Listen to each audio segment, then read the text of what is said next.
The torch flickered in Alara's trembling hand as she descended deeper into the cave, each step taking her further from the world she knew. The air grew thick with age and mystery, carrying whispers of forgotten times. She had come seeking shelter from the storm that raged outside, but what she found would change everything. The cavern opened before her like the throat of some ancient beast, its walls glistening with moisture that caught the torchlight and threw it back in 1,000 tiny stars. Stalactites hung from the ceiling like frozen tears, and somewhere in the distance, water dripped in a steady, hypnotic rhythm. Alara pressed forward, drawn by something she couldn't name, a pull in her chest, a humming in her bones. She had always been different. The villagers whispered about her behind closed doors, crossing themselves when she passed. Born during an eclipse, marked by eyes too bright and a spirit too wild, she had never quite belonged. Her grandmother had called her storm-touched, speaking the words with a mixture of pride and fear. Now, at 23, Alara had learned to keep her strangeness hidden, to dim her light and walk with her head bowed. But here, in the depths of the earth, she felt something stirring. Recognition, perhaps, or destiny finally catching up. The passage narrowed, forcing her to turn sideways, the rough stone scraping against her shoulders. Her breath came quick and shallow, fog in the cold air. Just as panic began to claw at her throat, the walls fell away, and she stumbled into a chamber so vast her torchlight couldn't find its edges. And there, coiled in the center like a monument to forgotten gods, lay the dragon. Alara's torch clattered to the ground, rolling across the stone floor before coming to rest against a massive scaled foot. She stood frozen, her mind struggling to comprehend what her eyes were telling her. The creature was enormous, easily the size of her village's largest building, its body forming loops and curves that seemed to fill the entire space. Scales the color of midnight covered its form, each one edged in silver that caught the torchlight like moonlight on water. The dragon slept. Its sides rose and fell with breaths that moved like tides, slow and ancient. Wisps of smoke curled from its nostrils with each exhale, dissipating into the darkness above. One massive wing lay partially unfurled, the membrane between the bones translucent and veined with silver. The other was tucked against its body, protective and graceful even in rest. Alara should have run. Every instinct screamed at her to flee, to scramble back through the narrow passage, and never speak of this to anyone. But her feet wouldn't move. Instead, she found herself walking forward, drawn by a force stronger than fear. The dragon's presence filled the chamber like music too deep to hear, like the bass notes of the world's oldest song. She picked up her torch with shaking hands and crept closer. The dragon's head rested on its forearms, larger than a horse, with horns that swept back like a crown. Its eyes were closed, the lids scaled and perfect. Along its jaw, she could see teeth the length of her forearm, and yet there was something in the creature's sleeping face that spoke not of violence, but of sorrow, of a weariness beyond imagining. Without thinking, Alara reached out and placed her palm against the dragon's side. The effect was instantaneous. The dragon's eye snapped open.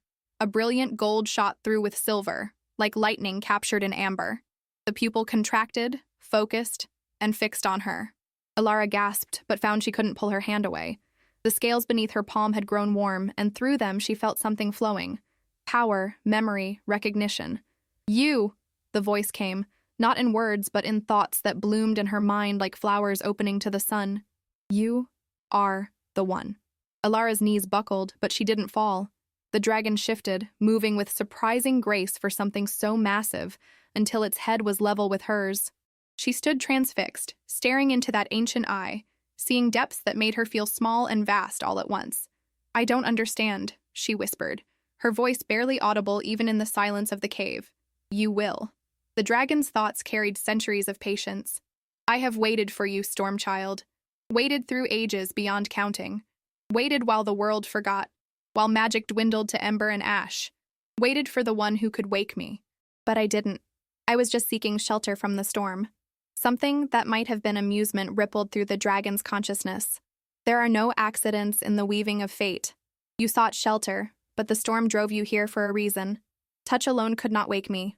Only one with the old blood, the storm touched, the bridge between what was and what might be. Only you could break my slumber." Alara's mind reeled. "The old blood?" The dragon's eye dimmed slightly, taking on a distant quality. "Your grandmother knew. Her grandmother knew.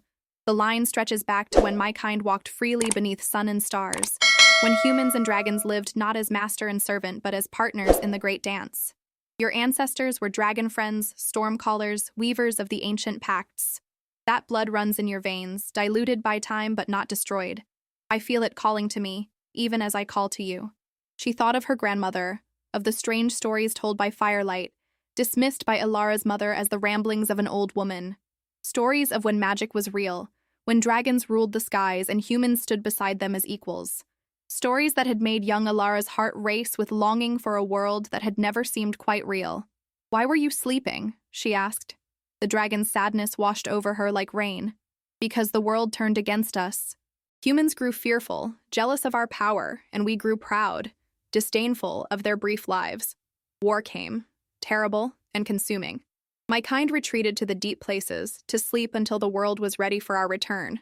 Most never woke. The magic that sustained us faded. I lingered, held in dreaming by the last threads of the old ways, waiting. Waiting for what? For balance to return, for the world to need us again." The dragon slowly unfurled, rising to its full height. The movement was majestic, terrifying, beautiful. And it does. Can you not feel it? The world trembles on the edge of something dark. Old evils stir in places where light has not reached for generations. The balance tips toward shadow, and there are none left who remember how to fight such things. Ilara did feel it, she realized. She had felt it for months. A wrongness in the air, a sourness in the rain, dreams of creeping darkness that left her gasping and afraid. She had thought it was her own strangeness, her own broken nature manifesting as nightmares. But if the dragon spoke true, what can I do? The words escaped before she could stop them. I'm nobody. A village girl who doesn't even belong in her own home. The dragon lowered its massive head until they were eye to eye. You are the one who woke me. You are the last of the storm callers.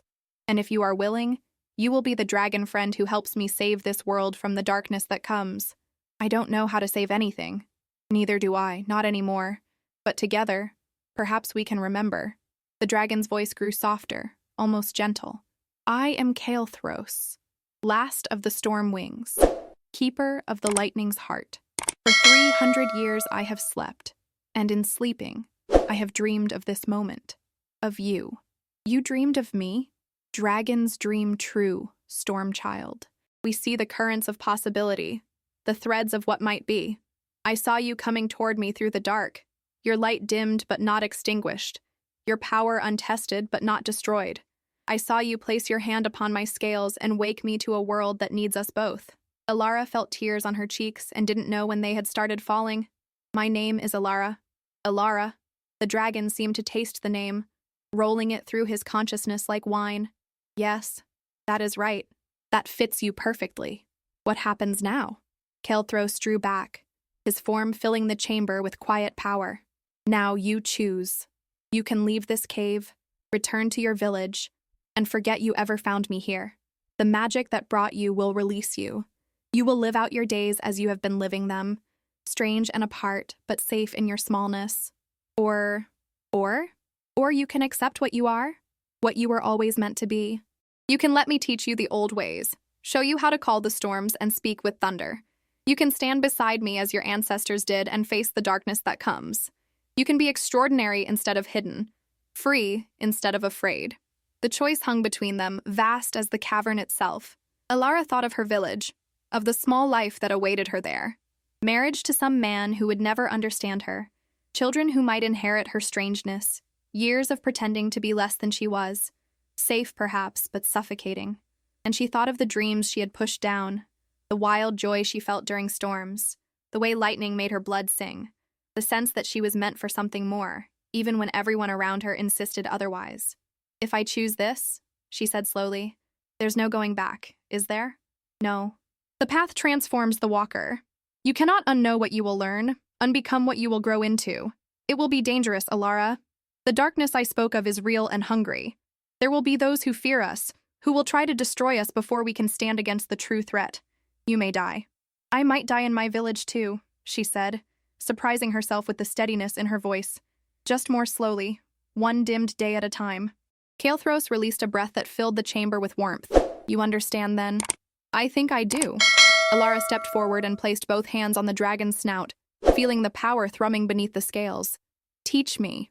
The dragon's joy crashed over her like a wave, like sunshine after years of rain. Then let us begin, Stormcaller. Let us show this world what it has forgotten. Let us be the lightning that breaks the gathering dark. Power flowed between them, ancient and new, building to something that made the very stones around them hum. Alara felt herself changing, opening, becoming something she had always been but never allowed herself to be. Light blazed from her hands, silver white and crackling with potential. Outside the cave, the storm that had driven her to shelter intensified, but it no longer felt threatening. It felt like welcome, like recognition, like the sky itself acknowledging what was happening in the depths below. Lightning struck again and again, not in anger, but in celebration.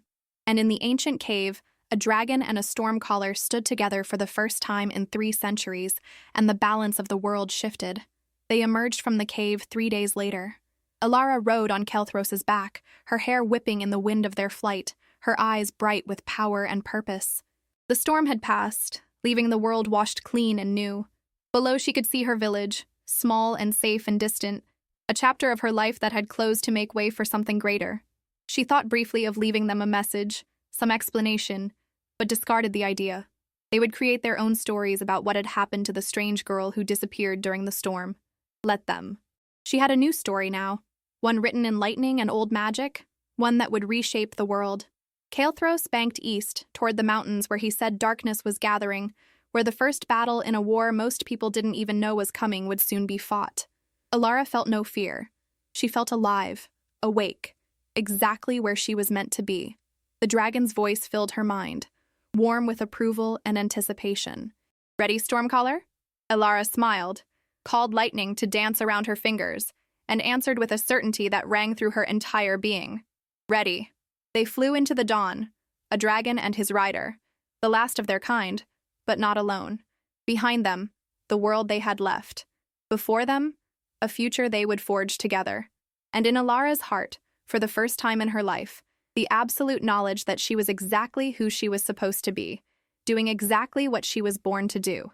The story of the girl who found a sleeping dragon and woke him to save the world had begun. And this time, when the darkness came, it would find them waiting, lightning in her veins, fire in his heart, and between them, a bond that would prove stronger than any shadow. The world had forgotten magic, forgotten dragons, forgotten what it meant to have heroes who rode the storms. Alara and Kael'thros would remind them. And in the reminding, they would rewrite not just her story, but the story of everyone who had ever felt small, strange, and apart. Because sometimes the greatest power lies sleeping, waiting for someone brave enough to wake it. And sometimes, the one who seems least likely to change the world is exactly the one destined to save it.